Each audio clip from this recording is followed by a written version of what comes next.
Ladies and gentlemen, please loosen your jewellery and welcome Britain's top light entertainer and singer, Vic Reeves.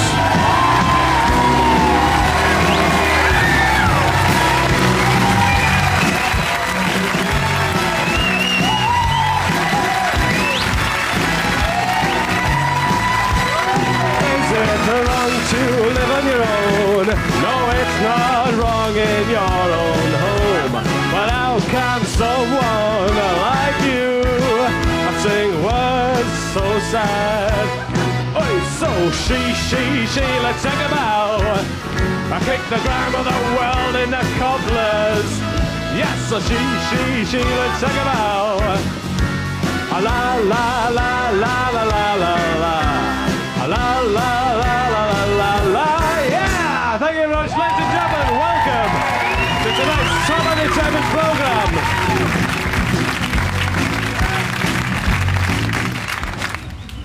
And thank you very much, Captain Birdseye.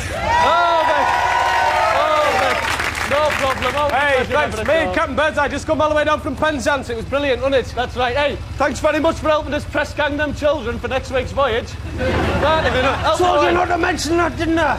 I'm sorry, what was... You wouldn't let it lie. You wouldn't let it lie. No press ganging. Please leave. Go. It's quite simple. There was no press ganging involved. We were just down there looking for stuff. What's your name,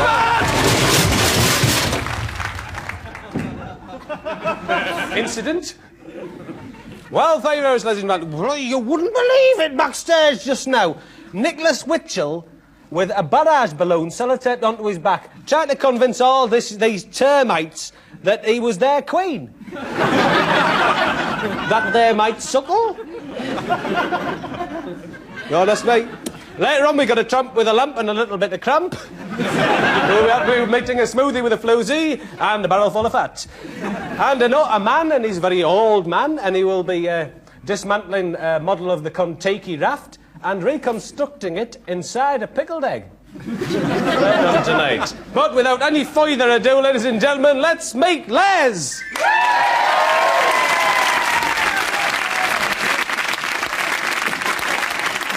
All right, Les. Bit of an incident then. That's a bit of a localised injury, isn't it? Anyway, Les facts. We've found out recently that Les still loves the spirit level, and it grows deeper every day. And of course, his fear of chives still festers within him. But we've got some really top of the range Les facts for you tonight, and they really are. Well, let's have a look. Let's see what we've got. Les has recently been run over in a bizarre motorcycle incident involving Captain Birdseye. These facts really are bang up to date, aren't they, Les? And what else have we got here? Let's take a look. Les fact number 2. Les, as a child, was under the influence of a mysterious voodoo child from Peter Lee. And I've got a bit of a treat for you here, Les, encased in this lead casket. Remember this, Les?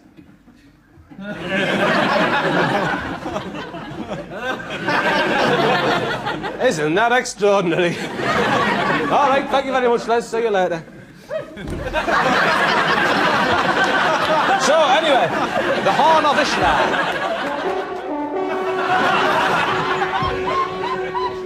Heralding the advent, ladies and gentlemen, let's meet the man with the stick.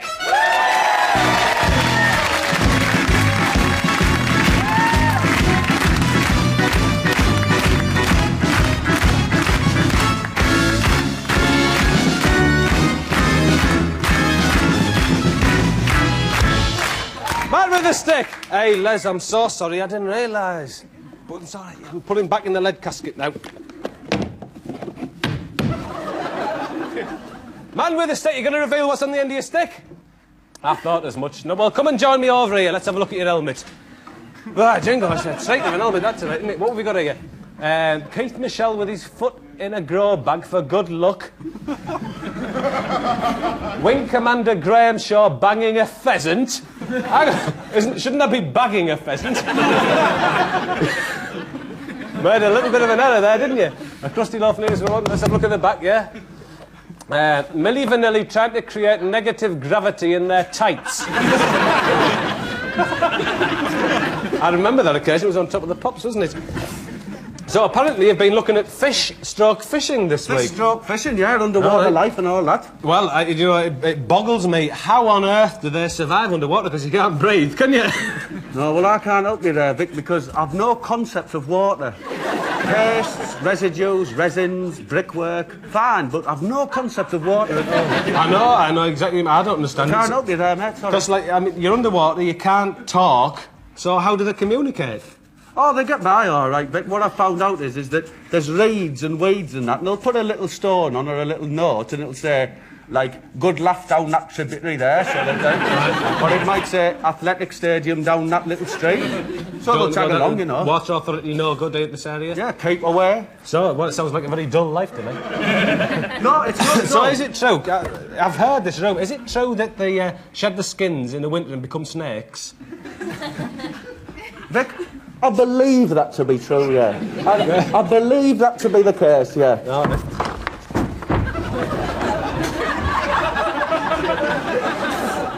Has he left the gas ring on or something? What's happening?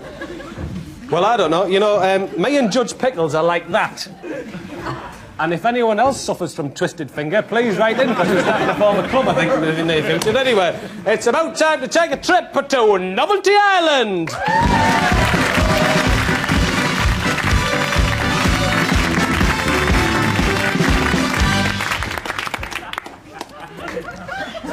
Oh, I nearly did myself an injury then. And the first act tonight at Novelty Island is Judith Grant and Noodles, the 5th of the 5th to 55, award-winning leaflet distributor, now employed putting leaflets into Sunday magazines.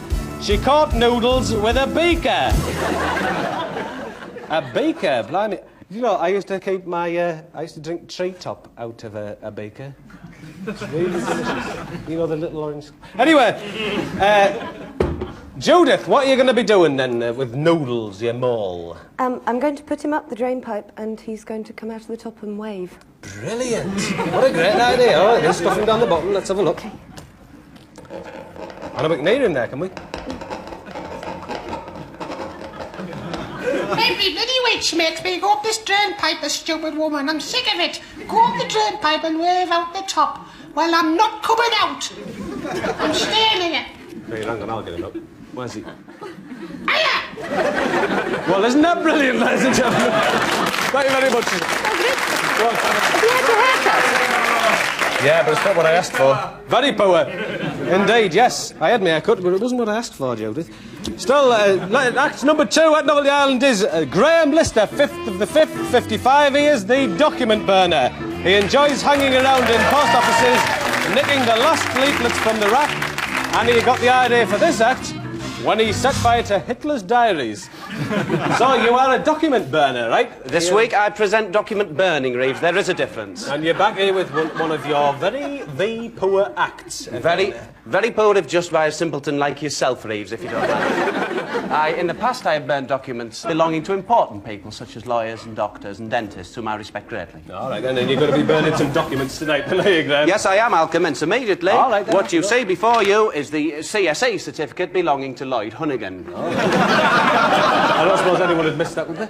Yes, Reeves, the parents presumably would miss it, but there it goes. I care not. I also have here Alan Wicker's 1-year passport. He's got a 1-year passport. He goes all over the bloody world. Reeves, his shows never last longer than a year, do they? Think about it. I'll pop that in. That's all getting a bit tasty, isn't it? Very good. Such is my axe, though, Reeves. So And that's incidentally, it, then, before I finish, Reeves, I've heard that you and that chap with the helmet with the stick are going on a holiday to Barbados shortly. Yeah, we are. What's it business is it? Have you been... And I believe that you're flying Air Mingus. Yes, we are flying Air Mingus. Where did you get that? Have you been in my dressing room? Never mind, Reeves. Yes, you refuse to answer my correspondence. You refuse to give my axe any votes. No, that's the end of your holiday. I will not accept that. No, come here. Revenge is sweet, Reeves. Oh, take the thing off with you. No, you're dealing with Lister. Oh.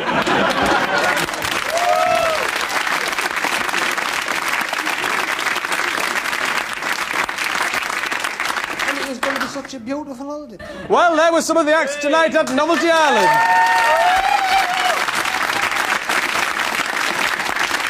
And with a little, tiny little bit of luck, I think that Claudius, that's Ian Claudius, has been judging the acts tonight, and he's been judging them from within the liver of a shire horse with his little ginger cat, Tommy. So he's actually carved the name of the winner tonight onto the centre of a kebab.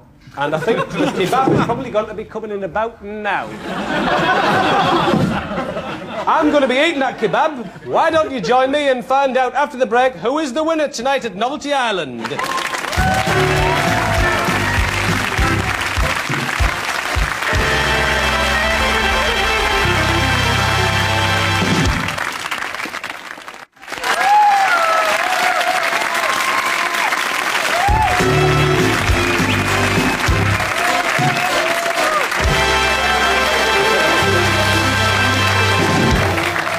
Welcome back to part 2, and yes, the winner I can now reveal is Judith Grant and Noodles. Take that away with you, lads. So it was all these greyhounds operating a switchboard in me attic. And I cut me face, the weeds came out, spilt all over the place, perforated all these seagulls' beaks, and nothing seemed to happen at all. I was suspended in brine, it was as simple as that. These mind things keep going. Mind things. Still, when I'm not raising hilarity, ladies and gentlemen, I'm raising consciousness. Myself and Bob have both got a performance arts group, if you like, ladies and gentlemen, a performance arts group, and we'd like to do a little piece for you tonight. We call ourselves Action Image Exchange. Hi, Nick. Hi, everyone. Are you ready, Nick? It's a bit difficult, that, isn't it? Yeah. Come on. Well, we're Action Image Exchange, right? And Action Image Exchange. And, you know, in many ways, we are about exchange, aren't we? Anyway, myself and Nick have just spent a little bit of time in police custody. You have spent a long time in police custody. Yeah, and purely for the crime of being black. It's incredible. My story's not half as bad as Vic's, but I spent 48 hours at the hands of the pig-stroke brutes, as I say. Simply for the crime of publishing my recipe for dope cake in my local squatters' newsletter. Hey, Nick, what great dope cake. It was great dope cake. Anyway, what we're trying to do is raise consciousness. I'd just like to say, but whilst we were in police custody, we really came to terms with our sexuality, right? Yeah, I certainly did, and now I find that I'm more than able to openly express my preference for the much smaller French breast. That's right. Whereas I can really now quite openly say that I prefer the pendulum swinging melon. Yeah. Don't be ashamed of that, right? I'm not ashamed of it, Nick. Now, I was handing out some rice cake to some Nicaraguans outside McDonald's, and I got moved on for a You just raising your consciousness there, Nick? Anyway, Action Image Exchange. We've got a little performance piece to do for you now. I'll get the tackle. Nick's really rather cleverly called this the facelessness of bureaucracy, and it's very apt, because they are bloody faceless, I think they're great. But having said that, I'm going to play this part, where I'll be representing the police hiding behind a pensioner's house, ready to steal her coal. And I'm playing the part of the pensioner, trying to release herself from the pig's grip. So, Action Image Exchange.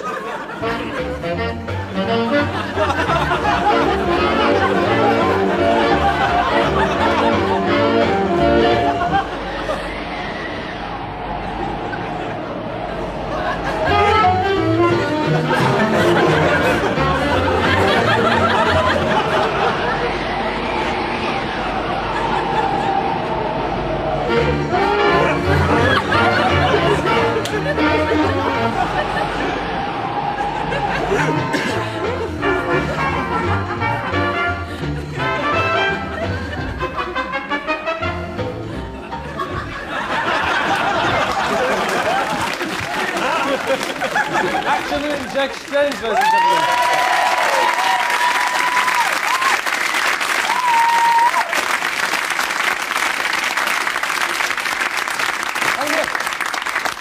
Nick, have you got a haircut? Yeah, but it wasn't what I asked for. Well, it's a shame when that happens, isn't it? No, it's terrible. So, ladies and gentlemen, Howdy doody, little jackrabbit. What you doing down there? Searching for pubis for your nest or what? Anyway, the shire horse with the red. well, you know, ladies and gentlemen, you're wearing those old jeans. They're faded. They have holes in the knees. You can't possibly wear them with any degree of pride anymore. So what do you do with that old bit of denim? I've got a few ideas here for you. How about this rather attractive denim telescope I have? You simply roll up a lot of denim into the shape of a telescope. Now there's a bit of a problem drilling the hole down the middle. So what I use is this red hot poke.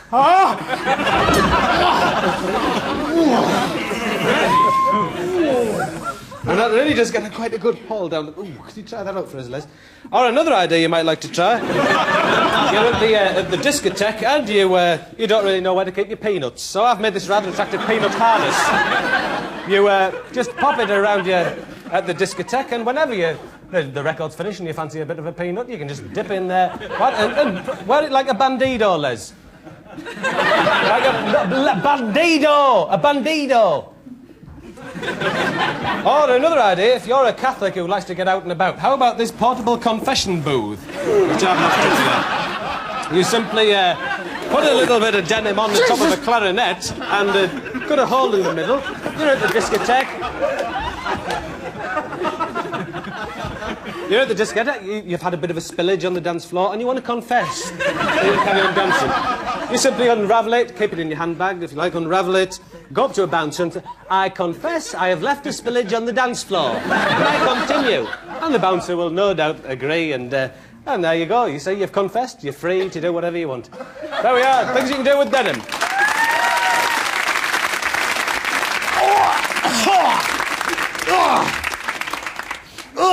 What is that stuff? Still, ladies and gentlemen, we saw we saw Action Image using the judicial use of noise-stroke gesture earlier on, and that kind of got me to thinking.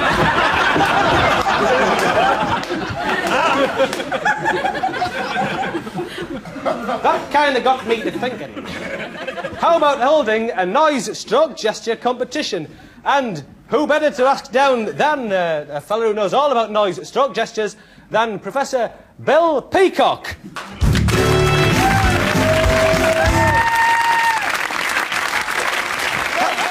How are you doing? All right. How are you doing? All right. Home perm kit, what a marvellous country. That's my permanent wave, Reeves, my permanent wave. So then, what exactly is a noise-stroke gesture? I think we all know what it is, but I think I'd just like to say these few words, right? Oh, yeah. OK, like, noise gestures expressing through simply the use of noise gesture.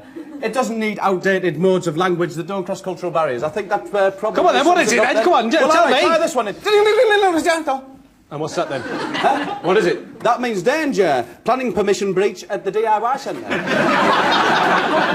All right then. You try one. OK then.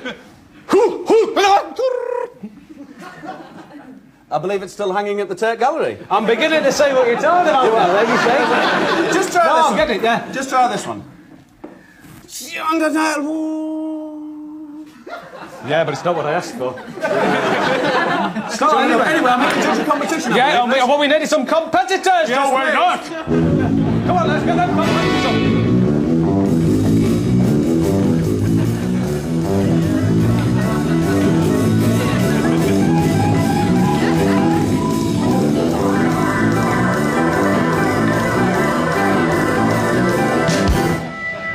And the three contestants here, what are we going to do with them? 1, 2, 3. Yes, bingo! We've got three lovely contestants. I know. That's it, really. He's the tallest.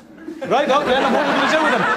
What are we going to do with them? We're going to test them. What I'm going to do is I'm going to give them all, written on a card, an expression which I wish you to convert into a noise-stroke gesture. All right, I'll get you. And you Well, are give it to her first. then. Off you go. Fast, come on then, do it. Go on. How'd you pick Wallop?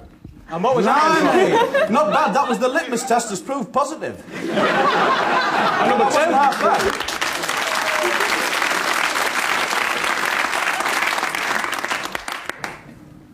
Very poor. Very good indeed. What was that? What's supposed to be? Father Mahoney, I'm sorry I've misled the Argos catalogue again. Hey, Robert. Jesus, I'm sorry. Number 3. All the best.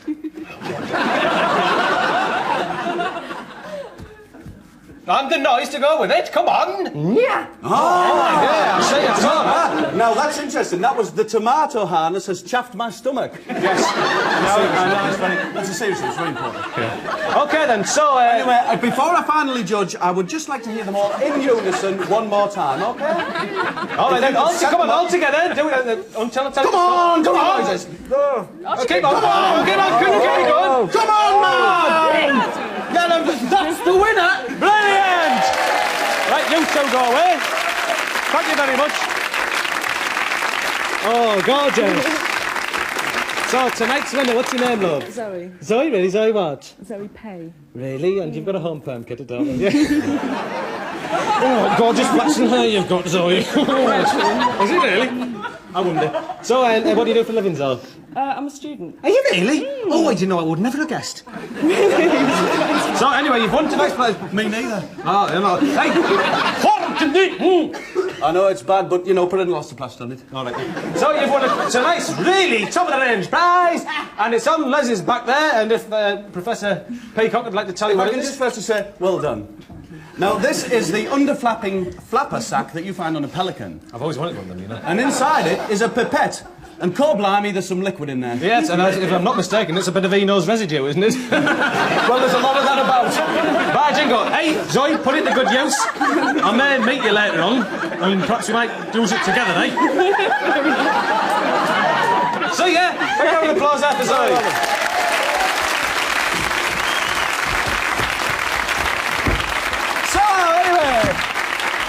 Anyway, Ken, just summing a few things up. Sorry there, Vic. Sorry. Just summing a few things up. What a brilliant crimp you've got there, though. Wig was good.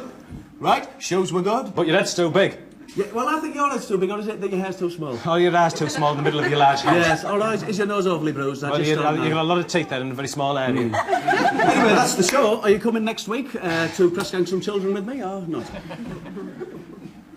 Or not? You wouldn't let it lie, would you? You wouldn't let it lie! I just thought I'd ask if you want to come. No, you wouldn't let it lie. I would have let it lie. You didn't let it lie. Oh, I would have let it lie. But I would have let it lie. But you didn't let it lie. Are you going to come? Yes, I'll see you later on about. Okay, then.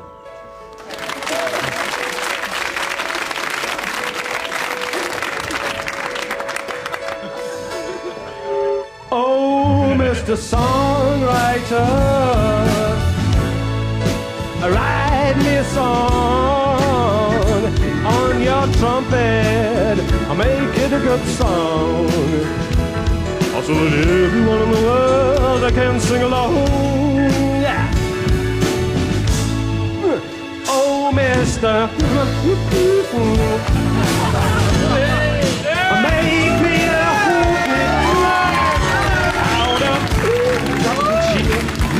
make it easy to understand so that the old people in the world can have a good walk. Yes! And now, ladies and gentlemen, let's please stand, raise your glasses, come in, and welcome once again the man with the stick!